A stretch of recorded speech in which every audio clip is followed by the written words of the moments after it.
Children never lie. Ha! If you're a parent, you know that's not true. Have you wondered what to do when your child lies?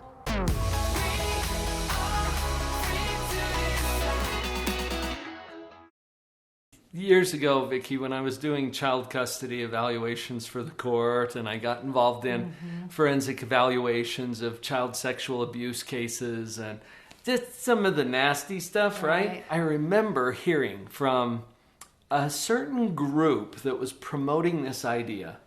Children never lie. Okay, shut up. Yes, they do. And I'm sorry, I love kids.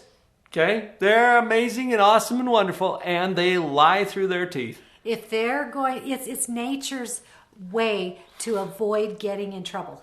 And it comes out as lying so frequently. And still kids do lie. And this came out in the context of like in an abuse evaluation. Some people would say, well, kids are lying all the time. And other people would take the far polar opposite of that. And say, the children never lie. They would never lie about this kind of thing. Well, kids do lie.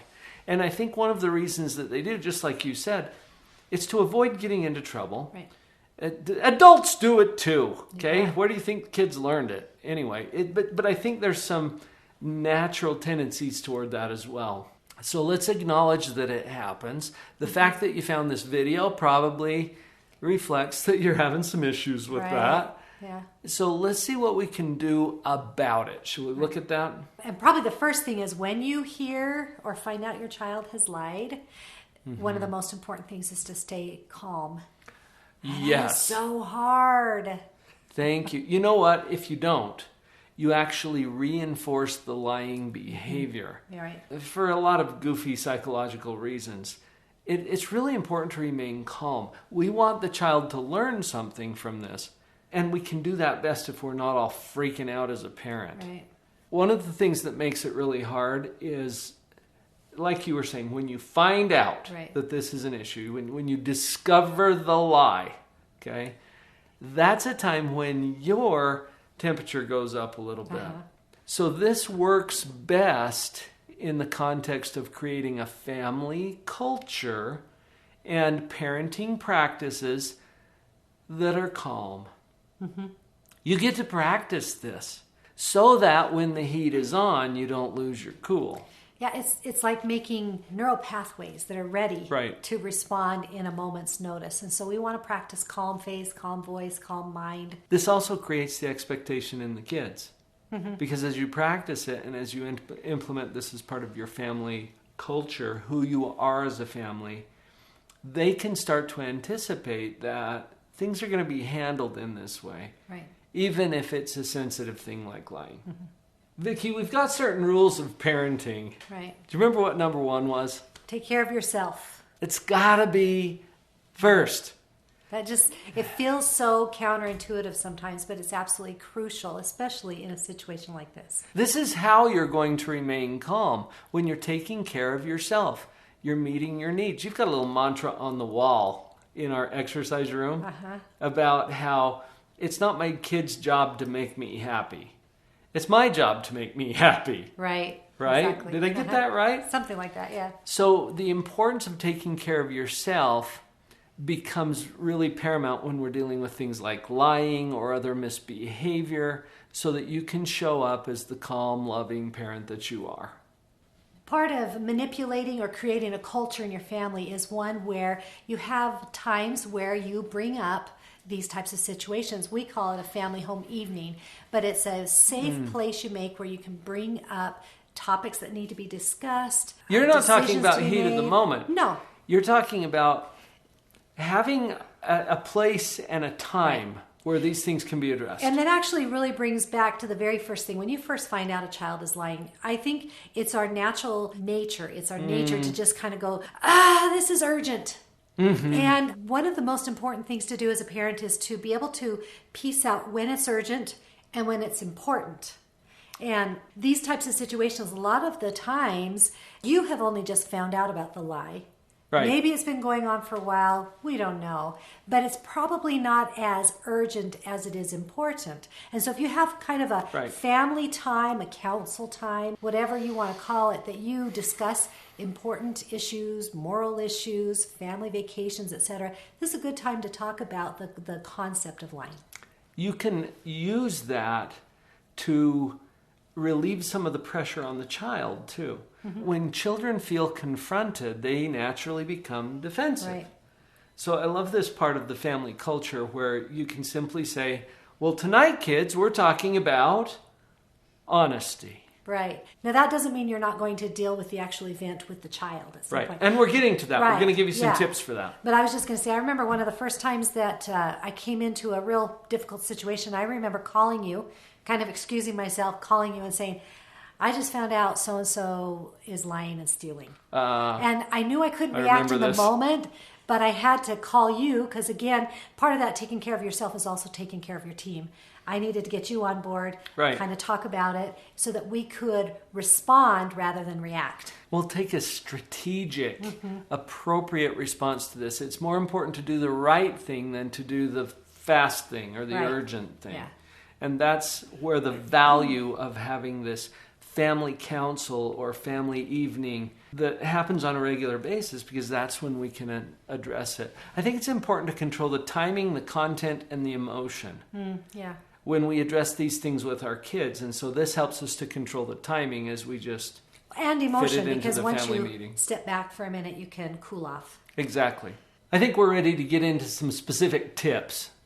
Okay. And the first one has to do with separating the consequences for the lying from the consequences for the thing that they lied about. Right. Because usually they're lying to cover up getting in trouble for something they did or did not do. They're trying to avoid the consequences for the thing that they're really going to get in trouble for. And I'm just saying, if you separate those out, they still get the consequence.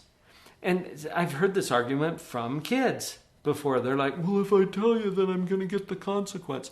Well, if you lie about it, you're going to get double consequences. Right. So we're going to separate it and be clear about the separation.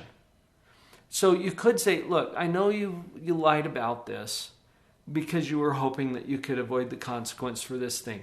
You're still going to get the consequence for the thing, because that's important. Now, had you come to me and been honest about it, you would still get the consequence for that thing. Right. They need to understand every choice has a consequence.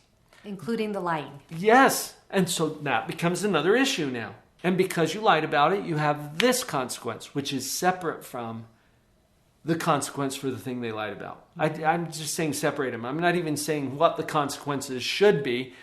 We've got some other videos about how to pick appropriate consequences. But separate them. That's the important element here. That comment leads perfectly into our next section, and that is that we don't want to encourage them to continue lying to get out of trouble. So if you know something has happened, if you know they've lied, go ahead and just state it. Disclose it. Disclose it. Yeah, don't just kind of see if you can catch them in a second lie about having lied. You know, say, hey, I am aware that you did X, Y, Z and that you lied to me about it. I think it's okay to preface that with, look, here's what I know. Here's what I already know. So that you're not in a position where you have to continue to keep up the lie. Right. I already know that you didn't come straight home after school. I already know where you went. Now we're going to have a conversation about that. Okay, Right. so you're disclosing what you already know. And that just doesn't set them up. Sometimes we set our kids up to continue lying. Along these lines, Vicki, Not intentionally, but we do it. this is a trigger for a lot of people. Stay away from the why questions. Why did you do that? Why did you lie about that? Why? Really? Like you will be satisfied. Like your child will say, well, I did it because of this and that. And you're like, that's a good okay, reason. well, I'm good with that. No, you're not asking why. You're confronting them. You're upset about their behavior.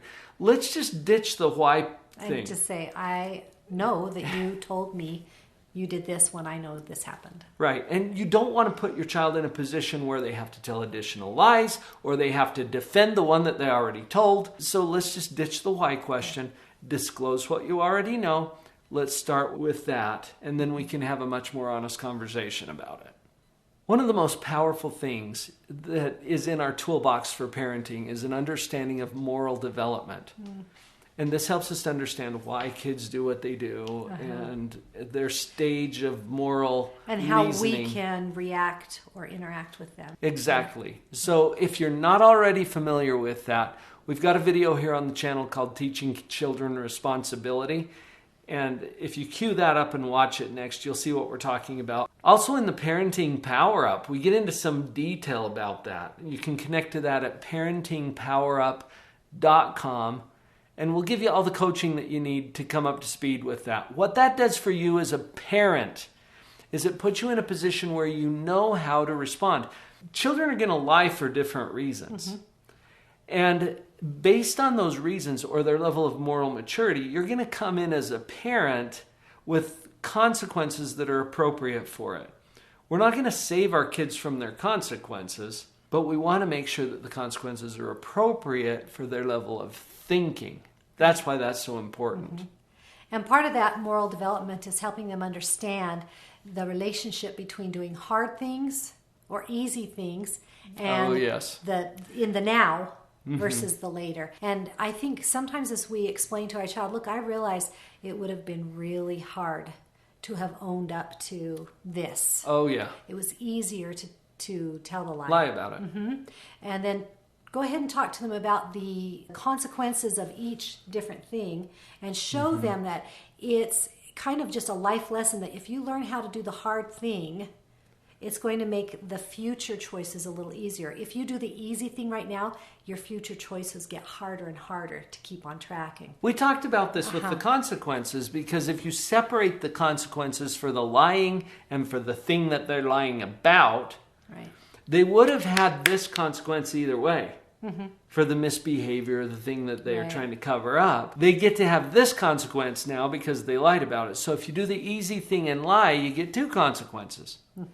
If you do the hard thing and fess up to it, you get a little easier leniency on the consequence. Or even the easy might be that, you know, it's easier to trust the child. Even I mean, I've had a situation where kids do some, you know, a particular child did some things, but he was always really quick to confess. And so I knew when he would tell me something later, I trusted him that he was telling me the truth.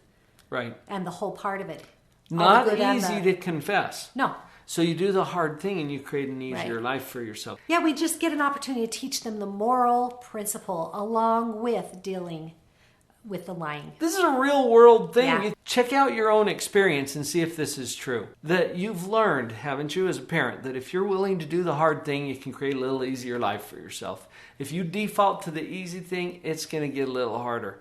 We're teaching our kids these principles because that, even though that's hard to do, teaching our kids principles, it creates an easier life as we move forward because now they're governed by principles and moral reasoning, as opposed to having us try to structure everything for them, tell them what to do and what not to do. Right. We've got another video specific to this topic called How to Get Kids to Stop Lying. You might want to watch that one next, or go to the Positive Parenting playlist. We've got a lot of resources for you available also at the website, drpauljenkins.com. Come join our community of conscious, caring parents like you. Her head was down, face locked onto the phone.